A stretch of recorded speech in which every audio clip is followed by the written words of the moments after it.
Hello students, स्वागत है फिर से हमारे चैनल पर आपका।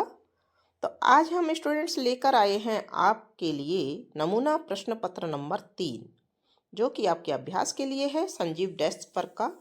ये नमूना प्रश्न पत्र नंबर 3 है कक्षा 5 के लिए हिंदी का। हिंदी की एग्जाम आपकी 26 फरवरी को होने वाली है, तो उसकी तैयारी के लिए आपको बहुत ही ज़रूरी है इस पेपर को देखना। इसकी अवधि है 2.5 घंटे और पूर्णांक है 80, यानी कि 80 नंबर का पेपर आपका आने वाला है। शुरू करते हैं। सबसे पहले पढ़ना, पढ़कर समझना और लिखना। जो गद्य भाग आएगा आपका वो 22 नंबर का आएगा। सबसे पहला प्रश्न है, मोलेला गांव किस चीज के लिए प्रसिद्ध है? तो यहाँ ब ऑप्शन सही उत्तर है, मिट्टी की मूर्तियों के लिए। प्रश्न नंबर 2 है, सुशीला के ताऊ ने किसको शिकायत पत्र भेजा? तो यहाँ स उत्तर है, मुख्यमंत्री और पुलिस कप्तान। तो स को यहाँ पर हम लिख देंगे। आपको इस तरह से आंसर लिखना भरना कोष्टक में आना चाहिए, ठीक है। प्रश्न नंबर 3 है, जीव दया पालनी रूखम लीलो नहीं धाव घावे। रेखांकित शब्द का अर्थ है, या रेखांकित रूखम का अर्थ है पेड़। तो यहाँ स उत्तर सही होगा, तो स यहाँ भरना है।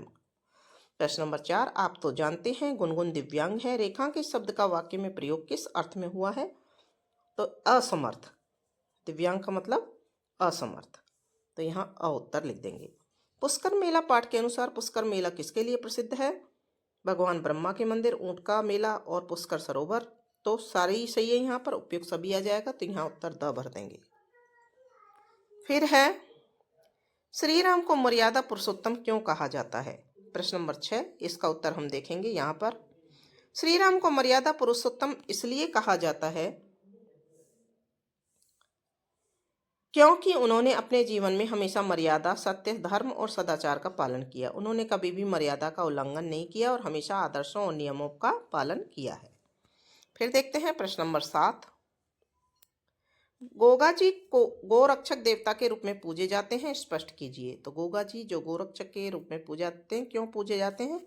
तो इसका उत्तर है यहाँ से, गोगा जी के पास के गांव में एक बार आक्रमणकारी गायों को लूटकर ले जा रहे थे। तब इन्होंने गायों की रक्षा के लिए वीरता से युद्ध किया, कई आक्रमणकारियों को मार गिराया, लेकिन अंततः वीरगति को प्राप्त हो गए। इस प्रकार गोगा जी को भी गोरक्षक देवता के रूप में पूजे जाते हैं। प्रश्न नंबर 8 देखते हैं, पधारो हमारे देश पाठ के आधार पर बताइए कि थार का रेगिस्तान किसे कहते हैं और इसकी विशेषताएं भी बताइए, ठीक है ना। तो प्रश्न नंबर 8 देखिए, यहाँ पर थार का रेगिस्तान, जिसे भारतीय रेगिस्तान भी कहा जाता है, यह भारत के पश्चिम उत्तर भाग में एक स्थित शुष्क क्षेत्र है जो भारत और पाकिस्तान में फैला हुआ है। यह एक रेतीला रेगिस्तानी क्षेत्र है जिसमें वर्षा कम होती है और इसकी जलवायु शुष्क होती है, ठीक है। अब देखते हैं हम आगे के प्रश्न। ये प्रश्न नंबर 8 हमने देखा था। इसके बाद में आपका आएगा प्रश्न नंबर 9। प्रश्न नंबर 9 है, निम्नलिखित गद्यांश को ध्यानपूर्वक पढ़कर पूछे गए प्रश्नों के उत्तर लिखिए। सन 1918 में खेड़ा सत्याग्रह एवं 1928 में बारदोली सत्याग्रह के द्वारा किसान पर अंग्रेज सरकार द्वारा जबरन थोपी गई लगान वृद्धि के विरुद्ध संघर्ष किया गया। बारदोली आंदोलन में सफलता पर वहां की महिलाओं ने इन्हें सरदार कहकर सम्मान किया। देश की आज़ादी के बाद अपनी सूझबूझ और कूटनीति से देशी रियासतों को एक कर अखंड भारत की नींव रखी। इनके जन्म दिवस 31 अक्टूबर को प्रतिवर्ष राष्ट्रीय एकता दिवस के रूप में मनाया जाता है। तो इस पैराग्राफ को बच्चों, जो भी पैराग्राफ आपके पेपर में आएगा उसको आपको ध्यान से पढ़ना है और जो नीचे प्रश्न दिए जाते हैं उनका उत्तर लिखना है। खेड़ा सत्याग्रह कब हुआ? तो यहाँ पर ये देखिए उत्तर यहाँ पे दे रखा है, तो हम इसका उत्तर लिख देंगे, खेड़ा सत्याग्रह सन 1918 में हुआ, ठीक है। फिर देखिए आगे, 1928 में बारदोली सत्याग्रह आंदोलन क्यों किया गया? तो यहाँ पर उत्तर ऊपर दे रखा है पहली लाइन में ही, और हमने यहीं से देख करके उत्तर लिखा है। 1928 में बारदोली सत्याग्रह आंदोलन किसानों पर अंग्रेज सरकार द्वारा जबरन थोपी गई लगान वृद्धि के विरुद्ध किया गया, ठीक है। प्रश्न नंबर 3, नीचे दिए गए शब्दों के विलोम शब्द गद्यांश में से ढूंढ कर लिखिए। नासमझी, इसका विलोम शब्द है सूझबूझ। अनेकता, इसका विलोम शब्द है एकता, ठीक है ना, अनेकता का एकता। सरदार पटेल के जन्म दिवस को किस रूप में मनाया जाता है? राष्ट्रीय एकता दिवस के रूप में मनाया जाता है, ठीक है। अगला पाठ है पढ़ना, पढ़कर समझना और लिखना। पद्य भाग, अंक भार 13, यानी कि 13 नंबर का आने वाला है ये। प्रश्न नंबर 10 है इसमें, दोहे और पद पाठ में मानसरोवर किसके लिए प्रयुक्त हुआ है? तो यहाँ झील के लिए मानसरोवर का नाम दिया है, तो यहाँ उत्तर अ लिख देंगे। पाठ्य पुस्तक के अनुसार रिक्त स्थानों की पूर्ति कीजिए। मोहिनी मूरत, तो यहाँ पर आ जाएगी सांवरी, सांवरी सूरत नैना बने विशाल। फिर है रस्सी आवत है जात है, सिल पर पड़त निशान, तो यहाँ सिल यहाँ से छांट कर भर देंगे, 2 ऑप्शन दिए इनमें से। फिर यहाँ पर भी 2 ऑप्शन है, इंजन आवे देखने सिग्नल नो रो सत्कार, तो यहाँ सिग्नल आ जाएगा, राहगीर सिग्नल में से सिग्नल आएगा। फिर है प्रश्न नंबर 12, निम्नलिखित शब्दों को उनके समानार्थी शब्दों से मिलाइए, खंड अ को ब से मिलाना है, ठीक है।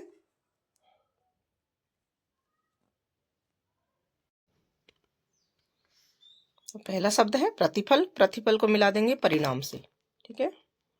संबल को सहारा और लाज को सम्मान।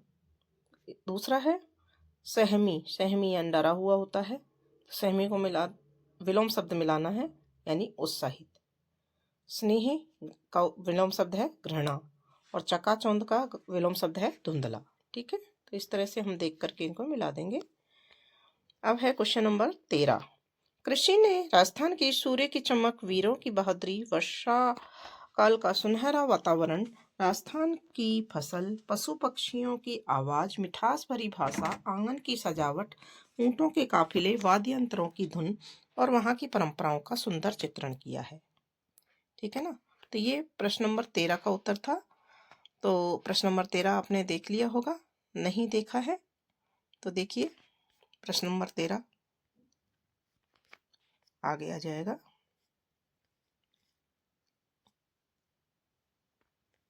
ये धरती धोरारी कविता में कवि ने राजस्थान की किन किन विशेषताओं का वर्णन किया है? तो ये राजस्थान की विशेषता हमने पढ़ी थी।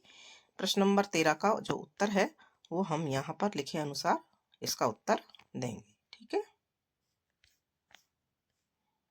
ये प्रश्न नंबर 13 का उत्तर है, ठीक है। फिर देखते हैं प्रश्न नंबर 14।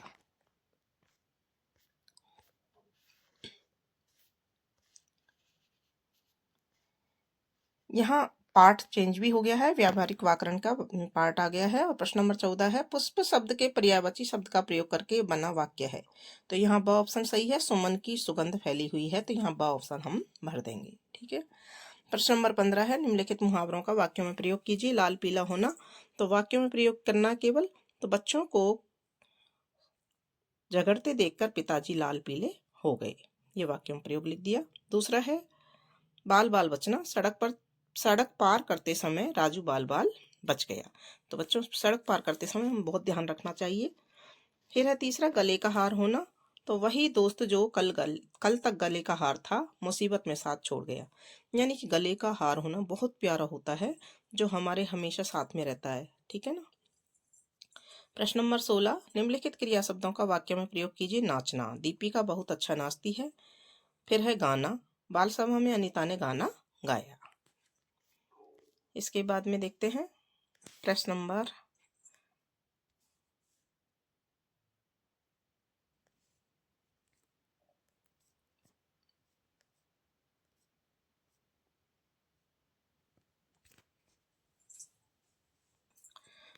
17 है, निम्नलिखित शब्दों के लिंग बदलकर नए शब्द बनाइए। श्रीमान का श्रीमती जी और डिबिया का डिब्बा। निम्नलिखित सर्वनाम शब्दों का प्रयोग कर नए वाक्य बनाइए। तो आप से हमने वाक्य बनाया, आप यहाँ से जाइए। और भी कुछ बना सकते हैं हम, आप क्या खा रहे हैं, आप कहाँ जा रहे हैं, ठीक है ना। फिर दूसरा है शब्द कुछ, मुझे आपसे कुछ कहना है, या वह कुछ सामग्री लेकर आया, ये भी लिख सकते हैं, ठीक है। फिर नीचे दिए गए विशेषण शब्द का प्रयोग करके वाक्य बनाइए। श्रेष्ठतम, मनीष अपनी कक्षा में श्रेष्ठतम विद्यार्थी है, श्रेष्ठ यानी सबसे अच्छा। पौष्टिक, इसे हमें पौष्टिक भोजन करना चाहिए, पौष्टिक यानी जो हमारे शरीर के लिए बहुत आवश्यक है, जिससे सभी पौष्टिक तत्व मिलते हैं। फिर है सृजनात्मक अभिव्यक्ति, जिसका अंक भार है 24। निम्नलिखित वर्ग पहेली में वर्णित अक्षरों की सहायता से पूछे जाने वाले प्रश्नों के उत्तर दीजिए। तो यहाँ पर प्रश्न दे रखे हैं और मैंने यहाँ गोले भी लगा दिए आपकी। तो एक फल का नाम आया है इसमें आम, मानव या पुरुष का मतलब आदमी, मुसीबत का पर्याय बला। फिर है ग्रीवा, कंठ के आसपास का शरीर का हिस्सा जो होता है गला, इसमें आया है। जिसमें पौधा लगाया जाता है गमला। और औसत बीमारी का उपचार दवा। ठीक है ना, ये सारे शब्द यहाँ पर इसमें वर्ग पहेली में आए हैं, इसी में से आपको लिखने हैं। फिर है प्रश्न नंबर 19, किसी एक शीर्षक पर चयन कर कहानी लिखिए। तो यहाँ 3 कहानियां दे रखी हैं, एकता में शक्ति, चतुर खरगोश और भूखी लोमड़ी। या फिर ये नहीं करना हो तो अथवा में नीचे दिया हुआ है 2 मित्र राजेश और सोहन, जिनके नाम दे रखे हैं, मध्य पेड़ न कटवाने के संबंध में हुए संवाद को लिखिए। तो इनमें से दोनों में से हमको एक को करना है, और ऊपर में 3 कहानी है, 3 कहानी में से एक कहानी लिखनी है। ठीक है, तो हम कहानी किस तरह से लिखेंगे इसको हम देख लेते हैं। पहले देखते हैं एकता में शक्ति। कहानी है, एक किसान के 4 पुत्र थे, वे आपस में लड़ते झगड़ते रहते थे। इससे किसान बहुत चिंतित रहता था। एक दिन किसान बीमार हो गया। उसने अपने चारों पुत्रों को बुलाया। उनके सामने एक लकड़ी का गट्ठर रखते हुए उसने अपने पुत्रों से कहा, उसे तोड़ने के लिए कहा, लेकिन कोई भी पुत्र उस गट्ठर को नहीं तोड़ पाया। अब किसान ने उन्हें एक एक लकड़ी तोड़ने के लिए कहा, तो उन्होंने आसानी से लकड़ियां तोड़ दी। अब किसान ने उसे समझाया कि जब तक लकड़ियां एक साथ थी उन्हें कोई नहीं तोड़ पाया। इसी प्रकार यदि तुम भी एक साथ रहोगे तो तुम्हें कोई नहीं हरा पाएगा। किसान पुत्रों को यह बात समझ में आ गई। अब उन्होंने लड़ाई और झगड़ा करना बंद कर दिया और मिलकर रहने वाला। ठीक है ना। और अथवा में नीचे का प्रश्न था संवाद लिखना। तो सोहन कहता है, तुम इस पेड़ को क्यों कटवा रही हो? तुम जानते हो पेड़ हमारे लिए जीवनदायक होते हैं। तो राजेश कहता है, वो तो है, पर देखो इसकी शाखाएं कितनी फैल गई हैं, मेरे कमरे में तो रोशनी ही नहीं आती। सोहन कहता है, तो केवल शाखाओं की छटाई करवाओ, कमरे में रोशनी भी आ जाएगी और पेड़ भी बच जाएगा। तो राजेश कहता है, हाँ यह तुमने ठीक कहा है। तो सोहन कहता है, तो तुम तो मेरी बहुत जल्दी बात समझ गए। राजेश कहता है, तुम्हारा दोस्त हूं ना, तुम्हारी बात क्यों नहीं समझूंगा। ठीक है, अब देखते हैं हम 20वां प्रश्न कि 20वां प्रश्न क्या कहता है। आप राजकीय प्राथमिक विद्यालय खेमपुर के विद्यार्थी रतन है। आपका नाम रतन लिखना है इसमें, और विद्यालय खेमपुर दे रखा है नाम। अपने प्रधानाध्यापक को शुल्क मुक्ति या फीस माफ कराने हेतु प्रार्थना पत्र लिखिए। और अथवा में दे रखा है, अपने मित्र का कब स्काउट में चयन होने पर उसे बधाई देते हुए पत्र लिखिए। तो दोनों में से हमको एक करना है। हम इनके उत्तर देख लेते हैं फटाफट से। तो देखिए इस तरह से यहाँ से लिखेंगे हम।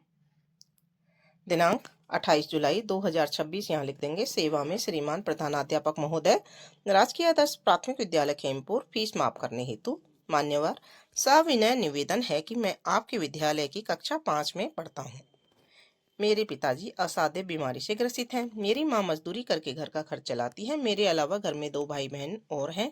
अतः प्रार्थना है कि मुझे विद्यालय शुल्क से पूर्णतः मुक्ति दिलाने की या प्रदान करने की कृपा करें, जिससे मैं अपनी कक्षा की पढ़ाई जारी रख सकूं। धन्यवाद, आपका आज्ञाकारी शिष्य रतन, कक्षा 5 है। अब अथवा में दे रखा है पत्र। तो पत्र इस तरह से लिखेंगे।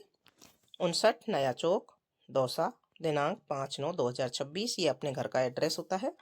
प्रिय मित्र, सप्रेम नमस्ते। तुम्हारा पत्र मिला, पढ़कर हार्दिक प्रसन्नता हुई कि तुम्हारा चयन कब स्काउट में के लिए हुआ है। इस सफलता के लिए मैं अपनी ओर से बधाई भेज रहा हूँ। आगे भी तुम्हें ऐसी सफलता मिलती रहे, यही कामना करता हूँ। सभी परिचित साथियों की नमस्ते, प्रश्नोत्तर देना। तुम्हारा मित्र राधिका। ठीक है, तो इस तरह से हमने ये पत्र लिख दिया है। फिर है प्रश्न नंबर 21, निम्नलिखित में से किसी एक विषय पर निबंध लिखिए। विद्यालय का वार्षिक उत्सव, मेरा प्रिय पशु गाय, मेरा प्रिय मित्र और समय का सदुपयोग। इन चारों में से एक पत्र हमको लिखना है बच्चों। तो हम एक पत्र कोई भी लिख सकते हैं। तो देखिए, विद्यालय का वार्षिक उत्सव, इसका हम लिखेंगे, हमारा विद्यालय अजमेर नगर के मध्य में स्थित है। हमारे विद्यालय का वार्षिक उत्सव हर साल 25 जनवरी को मनाया जाता है। इस वार्षिक उत्सव की तैयारी 1 माह पूर्व से हो जाती है। इसमें अनेक कार्यक्रम होते हैं जिसमें सभी छात्र उत्साह पूर्वक भाग लेते हैं। इस अवसर पर मुख्य अतिथि के आसन ग्रहण करने पर विविध साहित्यिक और सांस्कृतिक कार्यक्रम प्रस्तुत किए जाते हैं। शाला के प्रधानाध्यापक जी अतिथियों का स्वागत करते हैं तथा विद्यालय की प्रगति का विवरण देते हैं। विद्यालय के वार्षिक उत्सव पर छात्रों को पुरस्कार भी दिए जाते हैं। मुख्य अतिथि का भाषण होता है। ये पुरस्कार पाने वाले छात्रों की सराहना करते हैं तथा दूसरे छात्रों को भी कुछ अच्छा कार्य करने के लिए प्रेरित करते हैं। अंत में राष्ट्रगान होता है तथा वार्षिक उत्सव समाप्त हो जाता है। तो ये हमने निबंध लिखा है एक विषय पर। अन्य विषयों की भी आप याद कर सकते हैं और उनको लिख सकते हैं। अब देखते हैं प्रश्न नंबर 22, स्वच्छता की शुरुआत आप कहाँ से और कैसे करेंगे। अ प्रश्न तो ये है, और दूसरा है ब प्रश्न, इसमें सड़क पार करते समय किन किन बातों का ध्यान रखना चाहिए। तो हम दोनों के उत्तर देख लेते हैं। स्वच्छता या साफ सफाई शुरुआत हम अपने घर से करेंगे। व्यक्ति जहाँ रहता है, बैठता है, खाता है, पीता है, सोता है, सबसे पहले उस स्थान को स्वच्छ रखना अति आवश्यक है। घर की साफ सफाई करके कूड़ा करकट डस्टबिन में डालना चाहिए। हर दिन सरकार द्वारा चलाई गई नगर निगम की गाड़ी में घर के सामने आती है, उसमें घर का कचरा इकट्ठा करके फेंकना चाहिए। फिर ब का उत्तर हम लिखेंगे। चौराहे पर सड़क हमेशा जेब्रा क्रॉसिंग से ही पार करनी चाहिए। पैदल या पार पथ की बत्ती हरी होने पर ही सड़क पार करनी चाहिए। बीच रास्ते सड़क पार करते समय पहले हमें दाईं ओर देखना चाहिए, फिर बाईं ओर देखना चाहिए। वाहन न होने की स्थिति में फिर सड़क पार करनी चाहिए। कभी भी रेलिंग से कूदकर सड़क पार नहीं करनी चाहिए। तो ये हम इसके लिख देंगे और इसी के साथ में बच्चों आपका ये मॉडल पेपर कंप्लीट हो जाता है। इसी तरह के मॉडल पेपर देखने के लिए जुड़े रहिए हमारे चैनल से। चैनल को सब्सक्राइब करें, वीडियो को लाइक करें, कमेंट बॉक्स में प्यारा सा कमेंट जरूर लिखें। धन्यवाद।